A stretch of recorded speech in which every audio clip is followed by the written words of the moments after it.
प्रिय वेदव्यास गुफा में जाकर हमें एक पंडित जी ने इस जगह की पूरी कहानी सुनाई, जो कि कुछ ऐसी है। सबकी रचना वेदव्यास जी ने इसी बद्रिकाश्रम की और इसी पुण्य धाम पे उनकी रचना की, जिस पुण्य धाम पे आप लोग बैठे हुए हैं। वेदव्यास जी ने तो सबसे पहले वेद को 4 भागों में बांट डाला। वेद को 4 भागों में बांटने के ही कारण आपका नाम वेद पड़ा। और आप जन्म होते ही विशाल हो गए थे, बड़े हो गए थे, इसलिए आपका नाम व्यास पड़ा। व्यास, वेद व्यास। काला स्वरूप होने के कारण आपका नाम कृष्ण पड़ा। और बैतुआ और जमुना के द्वीप में कालपी कहाँ पड़ती है?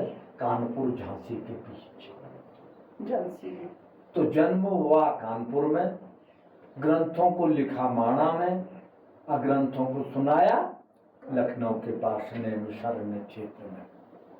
वह मेरे वेदव्यास, कहाँ जन्म हुआ, कहाँ लिखा, कहाँ सुनाया। धन्य हो ऐसे महापुरुषों के लिए। तो आपका पूरा नाम श्री कृष्ण द्वैपायन वेदव्यास। वेद को तो आपने तो 4 भागों में तो बांट डाला, और आप ही ने लिखा कि स्त्री सुदभुज बंधु नाम त्रयीनो श्रुति गोचरा। किसी किसी के लिए वेद पढ़ने का अधिकार नहीं है। तो जिनको वेद पढ़ने का अधिकार नहीं है, उनका कल्याण कैसे होगा? आप भी खाते में तो सबका कल्याण होना चाहिए, चाहे कोई भी हो।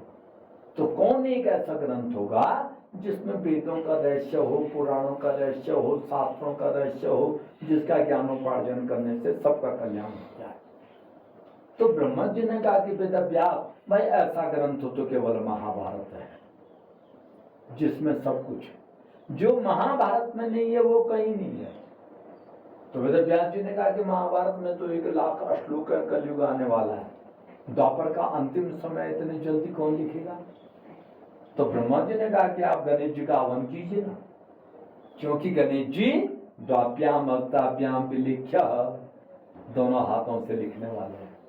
तो वेदव्यास जी ने गणेश जी की स्तुति की। गणेश जी आए, गणेश जी ने कहा कृष्णोत्वेव तत्प्राह विघ्नेशो यदि मे लेखने क्षणम लिखते नावतिष्ठे तो तदाश्याम लेखको हम, कि लिखते वक्त मेरे लेखने रुकने नहीं चाहिए। वेदव्यास रुक गए तो आगे नहीं चले के लिए आज बोलना बंद नहीं करना।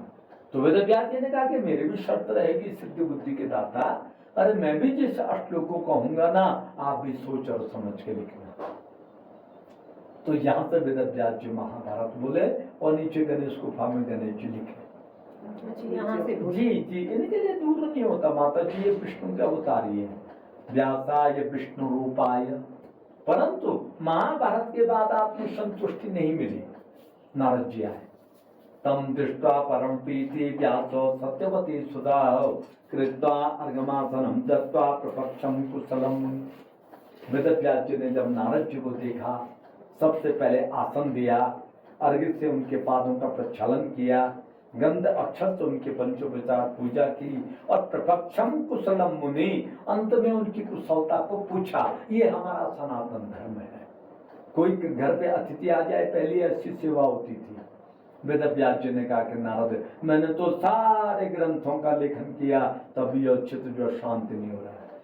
तो नारद जी ने कहा कि जब तक आपने पीवत भागवतम दशमालयम, जब तक आपने भक्तों को भागवत रूपी रस का पान नहीं दिया, तब तक आप जो चित्त जो शांति नहीं होगा।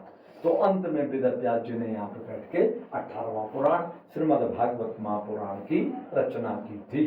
वेदव्यास का प्राचीन स्वरूप, वेदव्यास जी का नया स्वरूप, चेन्नई के अर्जुन दास आहूजा जी ने इस गुफा का जीर्णोद्धार, इस विशाल मूर्ति की स्थापना की।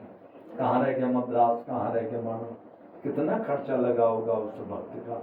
धन्य हो ऐसे महापुरुषों के लिए।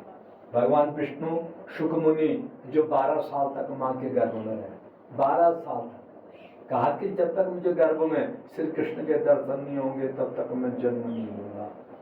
जन्म लूंगा तो माया मुझे घेर लेगी, मैं माया के चक्कर में नहीं पड़ना चाहता हूँ। वल्लभाचार्य जी 500 वर्ष पहले यहाँ पे आए। अब गौर से विचार कीजिए, 500 वर्ष पहले कोई यातायात कोई साधन नहीं थे, कैसे आए होंगे। और वल्लभाचार्य जी जब यहाँ पे आए साक्षात वेदव्यास के दर्शन हुए, क्योंकि वेदव्यास तो आज भी अजर अमर है। बोलो श्री वेदव्यास भगवान की जय। आइए तिलक लीजिए, आइए तिलक लीजिए मेरे भक्त लोगों।